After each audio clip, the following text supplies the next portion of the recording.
यहां मंच पर बैठे आम आदमी पार्टी के सभी वरिष्ठ नेतागण, दिल्ली के अलग अलग हिस्सों से आए भाइयों, बहनों, बुजुर्गों, सबको मेरा नमस्कार, सबको मेरा प्रणाम।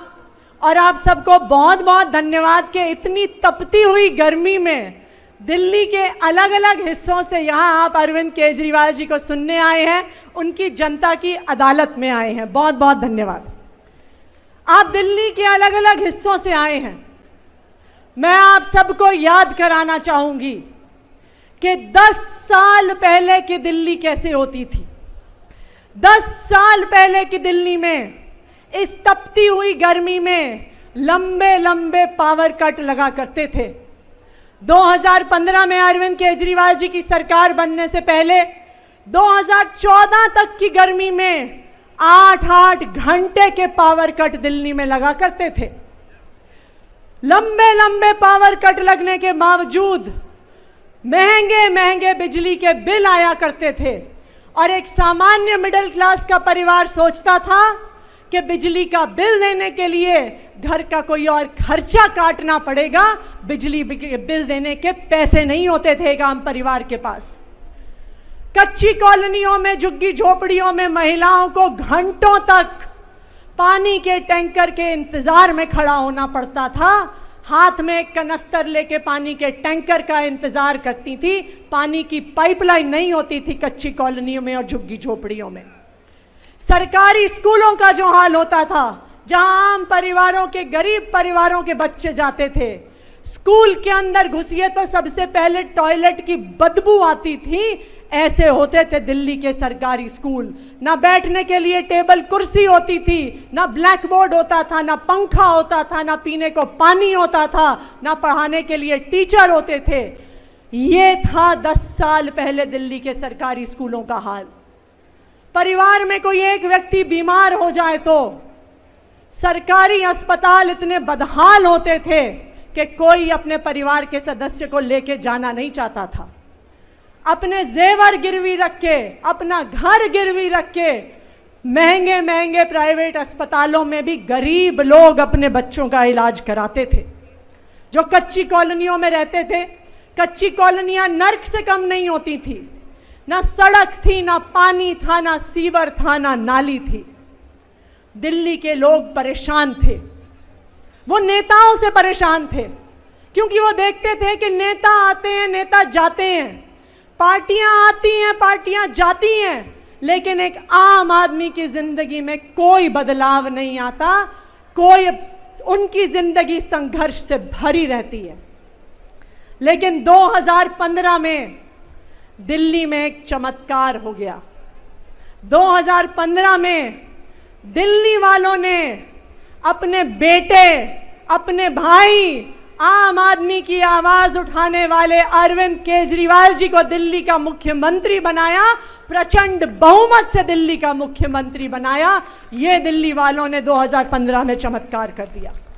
अरविंद केजरीवाल एक वो व्यक्ति थे जो एक आम आदमी का दर्द समझते थे, एक आम महिला की परेशानी समझते थे, एक आम परिवार की समस्या समझते थे। और अरविंद केजरीवाल वो व्यक्ति थे जिन्होंने एक एक करके दिल्ली वालों की समस्याओं का समाधान करना शुरू किया। उन्होंने 10 सालों में दिल्ली में रहने वाले लोगों की जिंदगी बदल दी। वो काम करके दिखा दिए जो बाकी पार्टियां, बाकी सरकारें 75 साल में नहीं कर पाई थी। दिल्ली अब वो इकलौता राज्य है जहां पे तपती हुई गर्मी में भी 24 घंटे बिजली आती है और 24 घंटे बिजली आने के बाद भी बिजली का बिल 0 आता है। यह है अरविंद केजरीवाल की दिल्ली, यह है अरविंद केजरीवाल का काम। दिल्ली वो इकलौता राज्य है जहां पे सरकारी स्कूलों ने प्राइवेट स्कूलों को पीछे छोड़ दिया है, जहां माता पिता अपने बच्चों को प्राइवेट स्कूल से निकाल कर सरकारी स्कूलों में एडमिशन करवाते हैं। यह है अरविंद केजरीवाल की दिल्ली, यह है अरविंद केजरीवाल जी की सरकार। दिल्ली एक इकलौता राज्य है जहां पे सरकारी अस्पताल में, जहां पे मोहल्ला क्लिनिक में चाहे 500 रुपए का इलाज कराना हो, चाहे 50 लाख रुपए का इलाज कराना हो, शानदार इलाज होगा, बिल्कुल फ्री इलाज होगा। किसी भी दिल्ली वाले को एक पैसा नहीं खर्च करना पड़ेगा। अरविंद केजरीवाल जी ने 10 साल में 10,000 किलोमीटर पानी की लाइन डलवाई। कच्ची कॉलोनियों में 4,200 किलोमीटर सीवर की लाइन डलवाई। कच्ची कॉलोनियों में 5,000 किलोमीटर से ज्यादा सड़कें बनवाई। अपनी बहनों को फ्री बस यात्रा करवाई। आज 11 लाख महिलाएं रोज अरविंद केजरीवाल जी की वजह से डीटीसी बसों में बस यात्रा करती हैं, स्कूल जाती हैं, कॉलेज जाती हैं, नौकरी पे काम करने को जाती हैं, सिर्फ अपने भाई अरविंद केजरीवाल जी की वजह से। जो काम पिछले 10 साल से अरविंद केजरीवाल जी ने किया, भारतीय जनता पार्टी उससे परेशान हो गई। एक तरफ अरविंद केजरीवाल जी हैं जो दिल्ली के गरीबों के लिए काम करते हैं, आम लोगों के लिए काम करते हैं, और दूसरी तरफ भारतीय जनता पार्टी है जो गरीब विरोधी पार्टी है, गरीबों को परेशान करने का काम करती है। आप देखने जाइए, पिछले कुछ साल में दिल्ली के हर हिस्से में भारतीय जनता पार्टी की केंद्र सरकार एक एक करके झुग्गियां तोड़ रही है, गरीबों को बेघर कर रही है। आप देखने जाइए किस तरह से भारतीय जनता पार्टी ने पिछले 6 महीने से बुजुर्गों की पेंशन रोक दी। आप देखने जाइए पिछले 6 महीने से गरीब विधवाओं की पेंशन रोक दी। अभी जैसे सौरभ भाई बता रहे थे, भारतीय जनता पार्टी की क्रूर केंद्र सरकार ने, उनके एलजी साहब ने 10,000 गरीब परिवार से आने वाले बस मार्शलों की नौकरी छीन ली, उन्हें सड़क पर ले आए, उनको बेघर कर दिया, घर चलाने का खर्चा नहीं छोड़ा। यह है भारतीय जनता पार्टी।